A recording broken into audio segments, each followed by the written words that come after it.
नमस्कार, आप सभी का स्वागत है। मैं हूं आपके साथ शुभेंदु सिंह और छत्तीसगढ़ में पदयात्राओं के सहारे राजनीति नई नहीं है। दरअसल कांग्रेस प्रदेश अध्यक्ष मोहन मरकाम कांग्रेस की भारत जोड़ो यात्रा की तर्ज पर ही पदयात्रा निकालने जा रहा है। 4 दिनों तक चलने वाली ये 161 किलोमीटर की यात्रा बस्तर के कोंडागांव से शुरू होकर दंतेवाड़ा में खत्म होगी। और इससे पहले बीजेपी के प्रदेश अध्यक्ष अरुण साव और नेता प्रतिपक्ष नारायण चंदेल भी 5 दिन बस्तर में बिता चुके हैं। कुल मिलाकर देखा जाए तो 2023 से पहले दोनों ही दलों का फोकस बस्तर संभाग पर बना हुआ है और कोशिश है कि आदिवासी वोटर्स को साधा जा सके। लेकिन इसके मायने क्या है, क्योंकि 2023 से पहले आखिर बस्तर पर सबकी नजरें क्यों हैं और पदयात्रा से 2023 में क्या सत्ता की चाबी मिल सकेगी और बस्तर के बहाने आदिवासियों को साधने की ये कैसी कोशिश है, बात करेंगे। लेकिन सबसे पहले एक रिपोर्ट आप देखिए।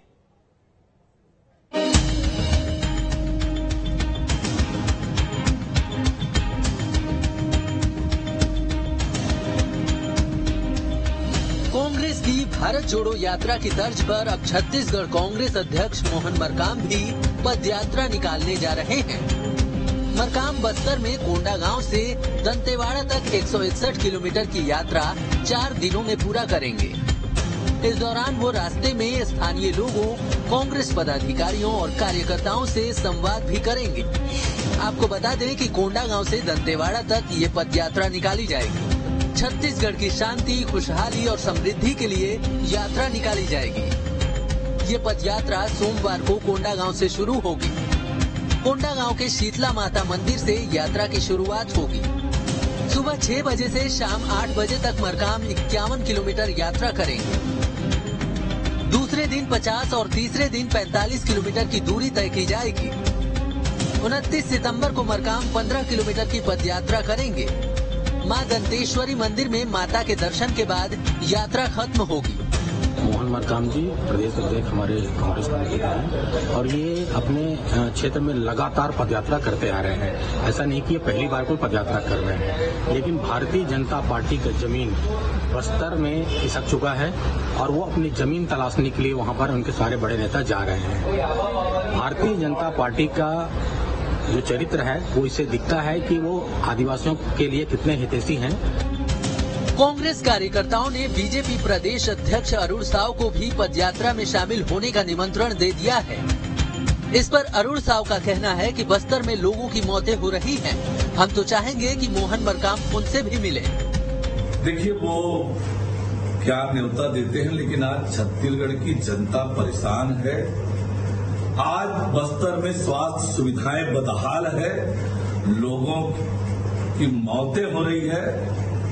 अच्छा है कि यदि मोहन मरकाम जी उन तक जाएं, उनके दर्द को बांटें, उनकी इलाज की व्यवस्था करें। अभी हाल ही में बीजेपी प्रदेश अध्यक्ष अरुण साव और नेता प्रतिपक्ष नारायण चंदेल 5 दिन बस्तर में रहकर आए हैं और अब मोहन मरकाम कोंडागांव से दंतेवाड़ा तक पदयात्रा करने जा रहे हैं। ऐसे में सवाल यही उठता है कि सबकी नजरें आखिर 12 विधानसभा सीटों वाले बस्तर संभाग पर क्यों हैं? क्या 2023 से पहले गेम चेंजर आदिवासी वोटर्स को साधने की तैयारी है? Team news state. स्पोर्ट को देखने के बाद आपको अंदाजा लग चुका होगा कि केंद्र में अब बस्तर संभाग है, यानी कि बस्तर संभाग को लेकर के ये सियासी खींचतान है और इसी को लेकर के ये पदयात्रा भी है। और इससे पहले भारतीय जनता पार्टी के जो प्रदेश अध्यक्ष हैं, प्रभारी हैं और नेता प्रतिपक्ष हैं, वो भी वहां तक पहुंचे थे और इन्हीं सभी सवालों को जरा आगे बढ़ाएंगे, उनका जवाब तलाशने की कोशिश करेंगे। लेकिन सबसे पहले आज के खास मेहमानों से आपको मिलवा देते हैं। हमारे साथ वरिष्ठ पत्रकार के शर्मा जी कार्यक्रम में जुड़ चुके हैं, बहुत स्वागत है सर आपका। भारतीय जनता पार्टी से प्रवक्ता देवलाल ठाकुर जी हमारे साथ कार्यक्रम में जुड़ चुके हैं, देवलाल जी बहुत स्वागत है। और कांग्रेस पार्टी से प्रवक्ता नितिन भंसाली जी हमारे साथ कार्यक्रम में जुड़ चुके हैं, नितिन जी बहुत स्वागत है आपका कार्यक्रम में। शुरुआत आपसे नितिन भंसाली जी, क्योंकि बहुत सारे सवाल उठ रहे हैं, बार बार विपक्षी खेमा एक सवाल उठा रहा है कि आखिर एक तरफ राहुल गांधी भारत जोड़ो यात्रा कर रहे हैं, दूसरी तरफ प्रदेश के अंदर मोहन मरकाम प्रदेश अध्यक्ष एक अलग ही पद यात्रा कर रहे हैं, तो क्या ये उसी के पैरेलल एक यात्रा है या इसको अलग नजरिए से देखा जाए? देखिए, ये जो पदयात्रा माननीय प्रदेश अध्यक्ष जी कर रहे हैं, ये कोई नई बात नहीं है। वो हर साल करते हैं। पिछले वर्ष का भी आप रिकॉर्ड देख लीजिए, उन्होंने पदयात्रा की थी बस्तर में, इस वर्ष भी कर रहे हैं। क्यों इसे पॉलिटिकल एंगल से जोड़ा जा रहा है मुझे नहीं पता। कोंडागांव से ये यात्रा माननीय अध्यक्ष जी की शुरू होगी, जो दंतेवाड़ा की माता दंतेश्वरी मंदिर में समाप्त होगी। छत्तीसगढ़ की शांति, खुशहाली, एकता, अखंडता की कामना करते हुए यात्रा निकलेगी। पद यात्रा में माननीय अध्यक्ष जी रोज लगभग 50 किलोमीटर चलेंगे और वो सीधा संवाद पार्टी के कार्यकर्ताओं से और आम जनता से बिल्कुल करेंगे। और बिल्कुल जिस प्रकार इस प्रदेश में 15 वर्षों में भारतीय जनता पार्टी का कुशासन कायम था, तो ये यानी कि इसको पॉलिटिकल यात्रा माना जाए, पॉलिटिकल पदयात्रा इसको कहें या धार्मिक पदयात्रा है? देखिए, ये प्रदेश की शांति, एकता, अखंडता और भाईचारा बने रहे, इससे हेतु बिल्कुल निकाला जा रहा है। ये यात्रा निकाली जा रही है। अब चूंकि वो प्रदेश के अध्यक्ष है, वो यदि पदयात्रा कर रहे हैं, पिछले वर्ष भी की थी, मैंने बताया, वो इस वर्ष भी कर रहे हैं और वो हमारे कल्चर में है। आप देखिए, कांग्रेस का आजादी का आप आंदोलन उठा लीजिए और हमारे कल्चर में है, हमारी संस्कृति में है कांग्रेस की पदयात्रा करना, तो ये कोई नई बात नहीं है।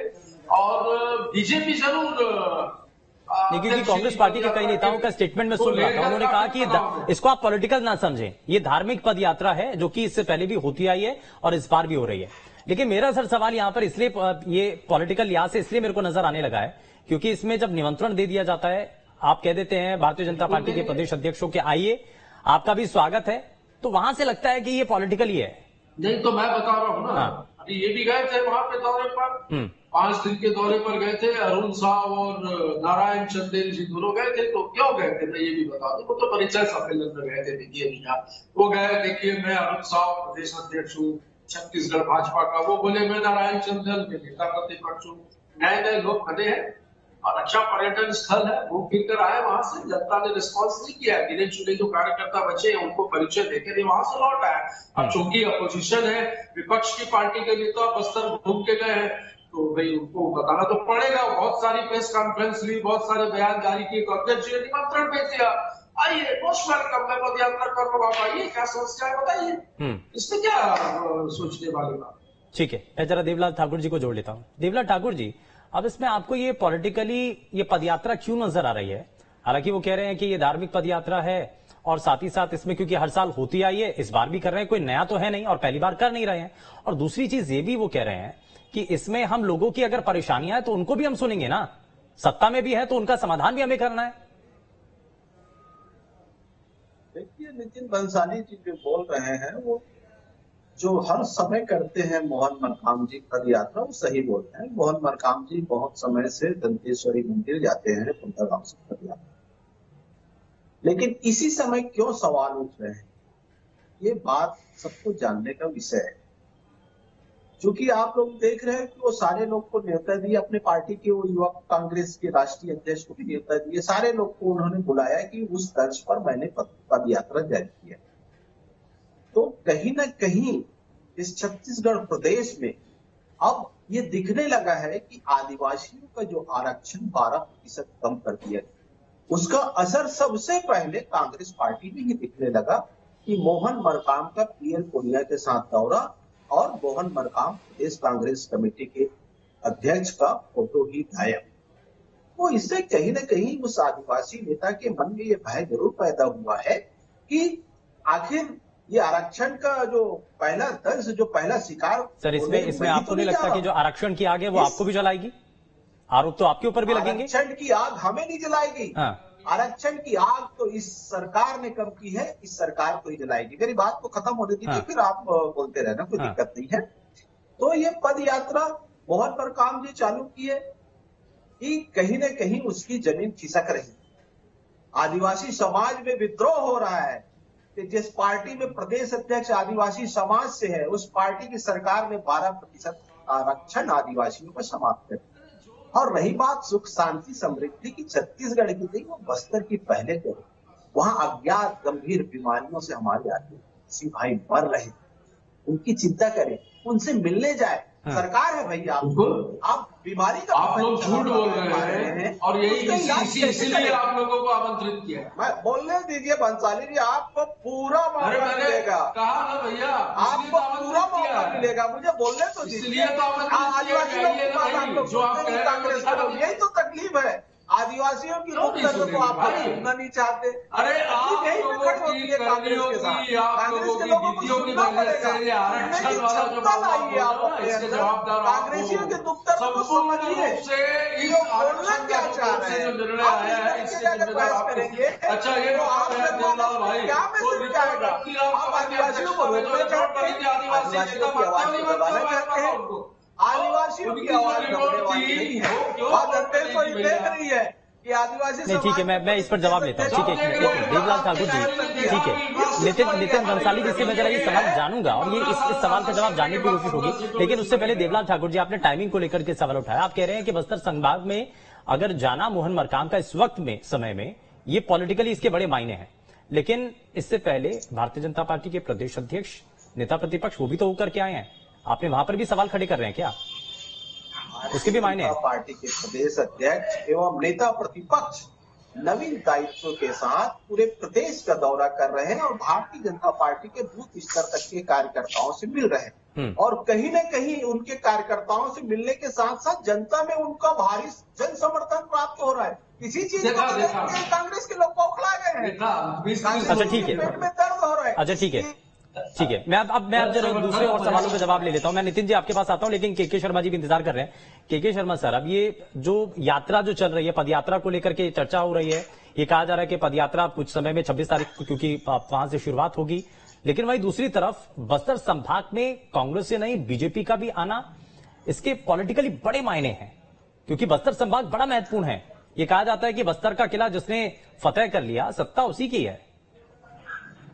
छत्तीसगढ़ में सत्ता की चाबी बस्तर से निकलती है, ये कहा जाता है और ये सत्य भी है। 2003 में हम देखेंगे कि 12 में से 9 सीट भाजपा के पास, 2008 में 12 में से 11 सीट, उसमें एक सीट जो जीते वो लखमा जी जीते, जो लगातार जीतते आ रहे हैं। एक 2013 में 12 में से 4 पे आ गए भाजपा। इसका मतलब मैं कहने 2018 में पूरी तरह एक सीट जीते थे, वो भी बाद में कांग्रेस के पास चले गए। कुल मिलाकर के ये है कि बलीराम कश्यप एक वहां पे राजनीतिक कद था, जिनके 4 बार सांसद रहे। उनके 2011 में निधन के बाद भाजपा की स्थिति कहीं न कहीं वहां खराब होती गई। उसको संभालने के लिए भी केदार कश्यप को बड़ी जिम्मेदारी प्रदेश महामंत्री दिया गया। उसके साथ ही जो नए परिवर्तन हुए, प्रदेशाध्यक्ष, नेता प्रतिपक्ष, दोनों का दौरा वहां चल रहा है। ये पूरी तरह से राजनीति है। अब जहां तक इनके मोहन मरकाम की बात करें तो मोहन मरकाम अपने विधानसभा क्षेत्र में निश्चित रूप से मेहनत कर रहे हैं और धार्मिक यात्रा भी है, नवरात्रि का पर्व है और दंतेश्वरी माता दंतेवाड़ा की वो पूरे छत्तीसगढ़ वासियों के आस्था का केंद्र है, ये भी है, ठीक है। लेकिन जब कोई यात्रा करेगा तो उस बीच में जो लोग मुलाकात करेंगे तो निश्चित रूप से उसमें लोगों की समस्याएं उनको समझ में आएगी क्या स्थिति। और मोहन मरकाम अपने विधानसभा क्षेत्र में बस्तर में कोई ज्यादा मार्जिन से जीते नहीं है, तो उनको अपने क्षेत्र में भी मेहनत करना है। प्रदेश अध्यक्ष होने के साथ पूरे प्रदेश की जिम्मेदारी तो वही है, लेकिन वहां भी उनको मेहनत करना है। तो और जो बीमारी की जो बात आ रही, 39 लोग अबुझमाड़ क्षेत्र में है, किस बीमारी से है, अबूझ है ये अभी भी। आज डॉक्टरों की टीम वहां पहुंचने की कोशिश की, नदी में परेशानी, वो नक्सल प्रभावित क्षेत्र है अबुझमाड़ में, बीजापुर और नारायणपुर जिला से लगा हुआ, तो वहां पे जो बीमारी की बात आ रही है ये भी डॉक्टरों को पहुंचना, ऐसा नहीं नक्सल प्रभावित क्षेत्र में स्वास्थ्य शिक्षा के लिए काम हो रहा है, 300 स्कूल खोलने की बात आ रही है, गांव-गांव तक हाट बाजार में क्लिनिक योजना, इससे बहुत सारी जो योजना नक्सलियों तो नहीं कहना चाहिए, आदिवासियों के मामले जो हैं उनको वापस लेने के लिए एक समिति बड़ी स्तर पे कमेटी गठित की गई। इस प्रकार से बहुत सारे वनोपज खरीदी को लेकर अन्य प्रकार से कांग्रेस के अपना गढ़ को मजबूत करने का प्रयास जारी है। लेकिन वहीं पे जो खाली हो चुका है, महेंद्र कर्मा के बाद जो अभी लखमा जी वहां पे नेतृत्व संभाले हुए हैं, मोहन मरकाम जी साथ में है। यदि दूसरी तरफ भाजपा में एक केदार कश्यप को बड़ी जिम्मेदारी दी है, वो भी पूरे क्षेत्र का दौरा कर रहे हैं। अब क्या स्थिति बनती है, बलीराम कश्यप की इस जगह को केदार कश्यप ले पाते हैं क्या, और भाजपा को फिर से जो 2003 में, 2008 में, 2013 में तो कम हो गया था, 12 में से 4 में आ गए थे, तो ये स्थिति जो पहले 2003-8 में थी उसको फिर से दिला सकते हैं क्या, ये बड़ी बात है। ठीक है, अब जरा मैं इसमें नितिन भंसाली जी आपको जोड़ लेता हूं। अब सवाल तो ये भी उठ रहा है सर कि बस्तर संभाग की जो बड़े इश्यूज हैं, जो आदिवासियों की परेशानियां हैं, क्या उसको भी एड्रेस किया जाएगा? क्या आप ये मानकर चल रहे हैं कि अगर आप इसको धार्मिक यात्रा के तौर पर मान रहे हैं, पॉलिटिकल भी अगर आप इसमें नेताओं को अगर आमंत्रित कर रहे हैं, तो उसमें जनता की परेशानियों को भी तो शामिल करिए ना? बिल्कुल शामिल हो। यदि प्रदेश अध्यक्ष जी निकलेंगे वहां से, कोंडागांव से दंतेवाड़ा तक वो पदयात्रा करेंगे, तो निश्चित तौर पर पद यात्रा में सारे लोग जो है, जो पार्टी के कार्यकर्ता भी उनसे मिलेंगे, समाज विभिन्न समाज के लोग भी उनसे मिलेंगे और बिल्कुल जिनको कुछ तकलीफ होगी, जिनकी कोई समस्या होगी वो भी मिलेंगे, उसका निदान भी किया जाएगा और तत्काल निदान करता। हम लोग तो क्विक एक्शन लेने वाले लोग हैं, जैसा कि हमने अभी पीडब्ल्यूडी विभाग ने लिया। तो इसमें तो कोई किंतु और परंतु वाली बात ही नहीं है कि वो सबसे मिलेंगे और सबकी बातों को सुनेंगे। बिल्कुल स्वाभाविक बात है और वो बिल्कुल एक सफल पद यात्रा है जो हर वर्ष वो करते हैं। और बीजेपी के नेताओं को तो बस्तर में जाकर मुझे लगता है माफी मांगनी चाहिए। जो 15 वर्षों में जो वहां पर अत्याचार हुए, जो शोषण हुए, जो कत्लेआम हुआ, उसके लिए जाकर माफी मांगनी चाहिए। तो फिर ऐसे लोगों को आप आमंत्रित क्यों कर रहे हैं? फिर आप जब जिन लोगों के ऊपर आप आरोप लगा रहे हैं, आप उन्हीं को अपनी पदयात्रा के अंदर शामिल करने के लिए भी आप उनको आमंत्रित कर रहे हैं। ये वहां पर 5 दिन के दौरे में जाकर इधर उधर अपना परिचय सम्मेलन निपटा के आने के बाद बहुत सारी प्रेस कॉन्फ्रेंस और विज्ञप्तियां जारी करके झूठे आरोप लगा रहे हैं। तो ये पदयात्रा में मैं जा रहा हूँ, शामिल हो जाइए, देख लीजिए सामने सामने जो समस्या बताइए, जो होगा उसको समाधान किया जाएगा। तो एक्सेप्ट ही नहीं कर रहे। इससे पहले तो कभी बीजेपी के किसी नेता को नहीं बुलाया था ना। आप ही कह रहे हैं कि हर साल इसी तरीके से पदयात्रा होती रही है, लेकिन पहले तो कभी नहीं बुलाया बीजेपी के किसी नेता को, लेकिन इस बार आप आमंत्रित कर रहे हैं। जिस तरीके से भारतीय जनता पार्टी एक असफल प्रयास में और भागदौड़ में बस्तर में लगी है, तो ये बताना भी तो होगा ना जनता को कि ये जो आरोप लगा रहे हैं ये सब आरोप झूठे हैं, इनके बहकावे में फिर मत आना। ये जो आज बस्तर जो शांति की ओर बढ़ रहा है और बस्तर में जो नक्सलवाद समाप्ति की ओर है, बस्तर में रोजगार सृजन हुए, बस्तर में आदिवासियों की जमीन वापस की गई है, 63 प्रकार के कहा तो ये जा रहा है कि पदयात्रा के मायने कई हैं, जैसे कि शुरुआत में भी कहा, लेकिन इस पदयात्रा का मकसद ये है कि जो बस्तर जो संभाग है वो अपने हाथ से जो निकलता हुआ देख रही है कांग्रेस पार्टी, अब इसी के लिए उन्होंने पदयात्रा शुरू करी है। ये तो हर वर्ष करते हैं पदयात्रा। मुझे बार बार ये चीज को बोलना पड़ रहा है कि अध्यक्ष जी हर वर्ष पदयात्रा करते हैं, तो कॉमन बात है कि सब तो जमीन इनकी के लिए, भाजपा वालों की, इसलिए भागदौड़ मची। मुझे अच्छे से याद है कि पुरेंद्रेश्वरी जी पिछला चिंतन शिविर भाजपा का बस्तर में हुआ था और उन्होंने क्या कहा था, हमारा कार्यकर्ता थूकेगा तो पूरा कांग्रेस पार्टी बह जाएगा। उनकी लैंग्वेज में बोल रहा हूँ। तो हुआ तो ये कि थूक के ये आया है, इसको साफ करने के लिए ठीक है वो हाँ, ऐसे शब्दों का इस्तेमाल भी नहीं होना चाहिए। खैर नहीं, वो तो सब इस्तेमाल किया था भाई। नहीं वो ठीक है, लेकिन आप डिबेट में भी बैठा था। ठीक है, डिबेट में भी बैठा था इस विषय में। तो वो शब्द जो कहे थे वो तो देखिए मुंह से निकली बात वापस थोड़ी आता। नहीं ठीक है, वो ठीक है। अब मैं इसमें ठीक है सर, ठीक है, आपने अपना पॉइंट रख लिया, आपने अपना पॉइंट रखा है। देवलाल ठाकुर जी अब हमारे साथ लगातार कार्यक्रम में बने हुए हैं। देवलाल जी, अब सवाल तो ये है सर कि अगर कांग्रेस पार्टी के नेता बस्तर संभाग में जा रहे हैं, आपको इससे आपत्ति क्या है?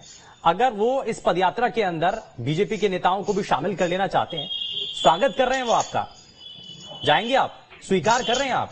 और जो चैलेंज आपके नेताओं ने दिया था कि साहब जो हर दिन के हिसाब से 50 किलोमीटर की पदयात्रा नहीं कर सकते हैं, इसके लिए उन्होंने ये चैलेंज देकर के आपको बुलाया है कि आप आइए इस पदयात्रा में, इस चैलेंज को स्वीकार करते हैं आप और आपके नेता?